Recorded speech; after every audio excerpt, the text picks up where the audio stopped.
Hi everyone, it's Bev from Living Fabulously, and I'm so glad you've joined me. So what I wanted to do today was to talk about the 3 common problems that people express when they talk about going sugar-free. So I realize that for many people, there's different drivers or motivators for them to choose to go sugar-free. And I did that in a previous live of what is important to note, your reason why you may be going sugar-free. But today I want to just talk about the 3 common problems. So the first one is that it's too hard to give up on things like lollies and cakes and desserts, or that I don't want to. The second one is about you needing a sugar hit to have energy or get some more energy. And the third one is about when you go with a friend to a cafe or when you go to their place and their fridge is filled with delights or they're a great baker. So those are 3 common problems that happen. So let's tackle the first one. So the first one is it's too hard, or I can't, or I won't give up lollies, chocolate, dessert, and things like cake. The first thing that I want to say about that is if you come at anything that's good and healthy for you from a mindset of nourishment, it's much easier to make the transition. So when you understand the challenges that sugar actually creates in the body, then you would be more likely to be able to change your mindset. So it's about using your mindset towards what you want for your health, not about being or going away from the sugar.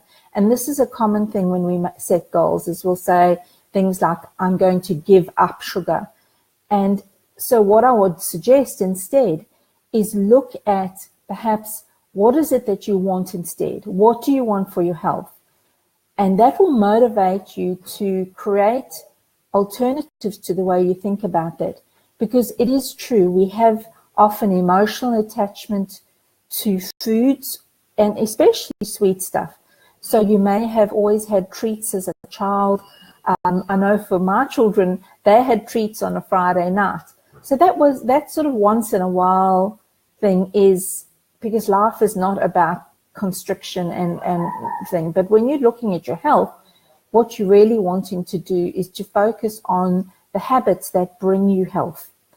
And so changing your mindset around the fact that you can't have something.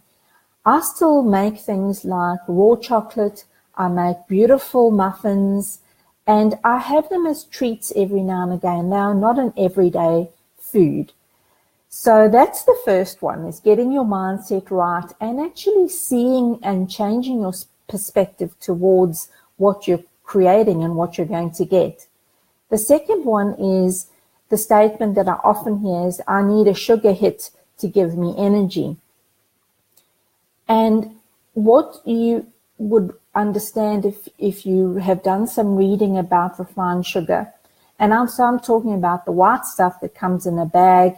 It's added to food substances that are in cans, jars, and packets. And what I mean by refined sugar is the dopamine hit. So when you have sugar, it is actually not the glucose. Well, there's a part of it that's the glucose that creates some energy. But what refined sugar does is it acts like cocaine in the brain, and it creates a dopamine hit, like a feel-good hit. So what if you were to look at an alternative feel-good hit and change your state? So you can change your state through music, through movement. So perhaps instead of deciding that, for that mid-afternoon slump, you're going to rather get some fresh air, head outside and take a short walk, or even do some stretching or put some high vibe music on and dance like nobody's watching. So that could be an alternative as well. And the slump that you get after eating sugar, so what happens is your obviously in your body glucose rises rapidly, but it drops off very sharply because with refined sugar, there's none of the other things like fiber and protein and other nutrients to actually make it useful to the body. So the third one is when you're going out with a friend or you're going to their home. And so it could be at a cafe or at their home.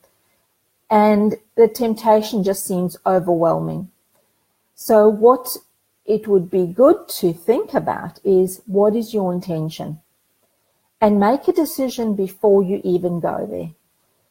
If you make a decision, so for example, at a celebration like a birthday party, you may think, oh, I don't want to be the one who's not eating cake. I don't want to stand out and, be Mrs. Purity here. You can make a number of choices. And so some of the choices that I see available is to actually make sure you arrive and you're not hungry. That's the first one. The second one would be to offer to, if it's at a friend's place, is offer to bake something that you know is sugar-free and that you can enjoy when everyone else is in their sugar frenzy. Or the third one is simply to decide to eat one small portion of cake and absolutely savor it and enjoy it. So long as you're not doing this every day of the week, it's not going to be the biggest problem that will create the sugar. So that's where I talk about sugar-free lifestyle as being one about health, not perfection. So those are three simple and common solutions to common problems. So I hope you've enjoyed that. But these are the reasons, those three common problems are the reason why I'm holding a free masterclass, because if you want to enable yourself to clear obstacles, you need tools in your toolkit. Just like if you're developing business strategy, you have strategies and tools to, if this happens, this is what I'll do. So it is with things like going sugar-free. So I'd love to know and get you to share with me in the comments is, what sort of problems do you have with sugar and going sugar-free? And what have you done to solve them? So let me know. Thanks so much for listening, and bye for now. Remember to live the fab life together.